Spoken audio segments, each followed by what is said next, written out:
Guys, so I'm going to use this video to explain the RSI and the stochastic indicators. So these two indicators are both oscillators. They move with price, change direction with price. So basically they function the same way using the concept of overbought and oversold. So over here, this one over here, this is the RSI indicator. So the RSI means a relative strength index indicator. So it measures strength in the market. When the buying pressure is higher than the selling pressure, it starts going up. You see this pointer over here, this line on the RSI chart, it starts going up. Then when the selling pressure is higher than the buying pressure, then it starts going down. So for the RSI, we have what we call oversold and overbought. So when the RSI is above 70, where is 70? When the RSI is above 70, let me use red for that. You say is the RSI is overbought. That means the rate of buying is too strong compared to the rate of selling, and you expect reversal from 70. Anywhere above 70 is overbought, then anywhere below 30 is oversold. So the concept here is that you look to buy oversold areas. That's areas around there from 30 to 40. In an uptrend, you look to buy areas around there from let's say 40 downward. You look to buy those areas, especially in an uptrend. How do you identify uptrend? You do that by adding your 200 period moving average to identify long-term uptrend.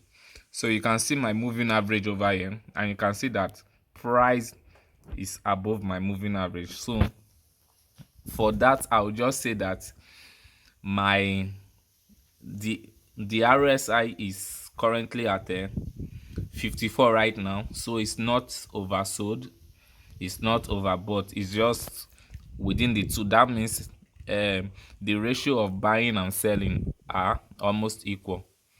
So like what I was saying is that, okay, you can also add a middle line around 50.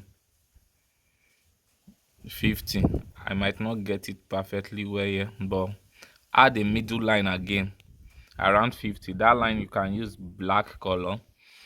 So the thing is that in an uptrend you buy the oversold areas, while in a downtrend, when price is below 200 period moving average, maybe price is below here, you sell the overbought area.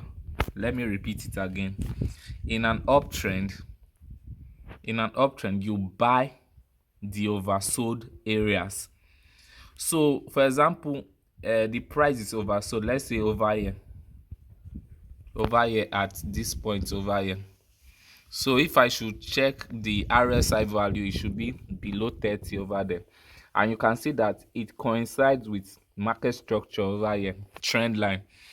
So in an uptrend, you see that your RSI is oversold, and you see that the RSI has rejected the market structure. Like in this case, it has rejected. You can see over there, you can see AMA. You have a reversal pattern on market structure, like support.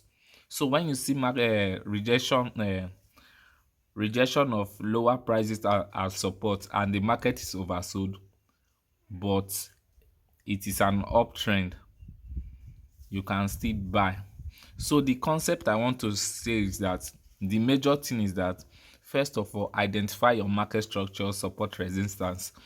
So in a case when you have the RSI, the price coming to an area of support and you check your RSI is oversold, so what you can do is to buy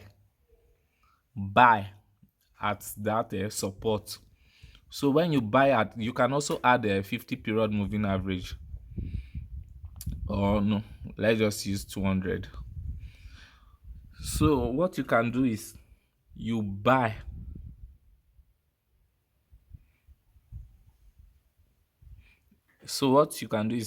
the oversold areas in an uptrend and sell the overbought areas in a downtrend. So another thing you can also do is you buy the oversold areas around the support and sell the overbought areas around the resistance. So that's just the basic concept of RSI. So for stochastic indicator, the stochastic, this is it over here. You can see it has two lines over there. So the blue line is what they call the K. The D, they refer to the blue line as D, while the orange color line, they refer to it as K. So the blue line moves faster than the orange line. So the concept here is that for stochastic, the oversold area is around 80. Oversold is 80. For stochastic, oversold is 80, while oversold is 20, while overbought is 80. So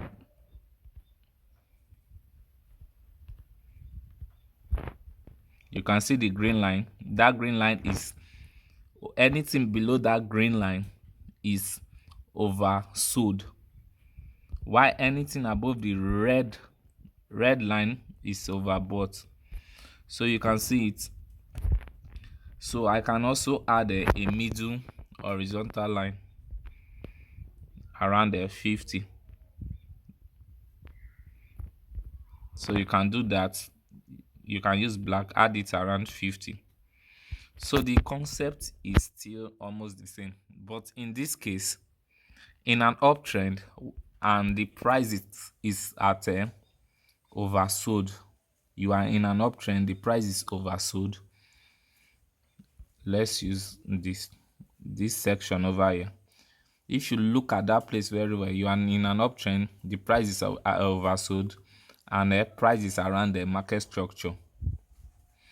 So what you can do is that when the blue line is crossing above the red line, let me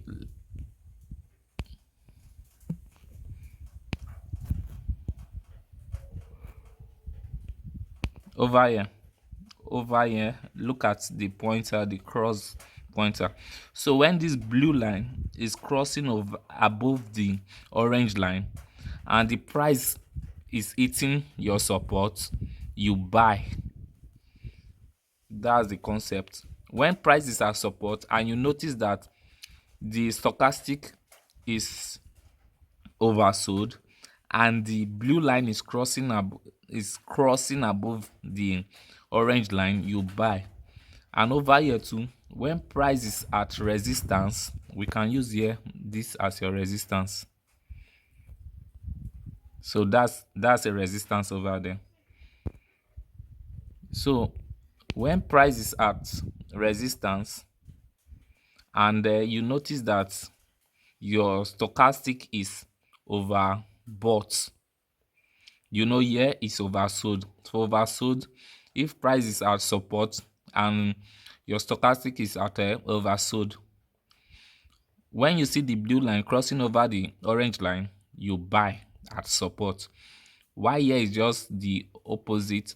When you see the blue line crossing below the orange line at resistance, you sell. So that's just the concept. of RSI and stochastic indicators. So they are both the oversold areas for RSI is 30, the oversold 30 and below. The oversold areas for stochastic is 20 and below. The overbought areas of RSI is 70 and above. The overbought areas of stochastic